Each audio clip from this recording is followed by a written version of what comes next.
घोषरे विराजमान करी पुनर्बार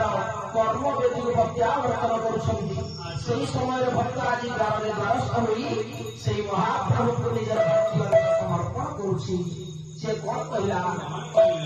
प्रभु करुणा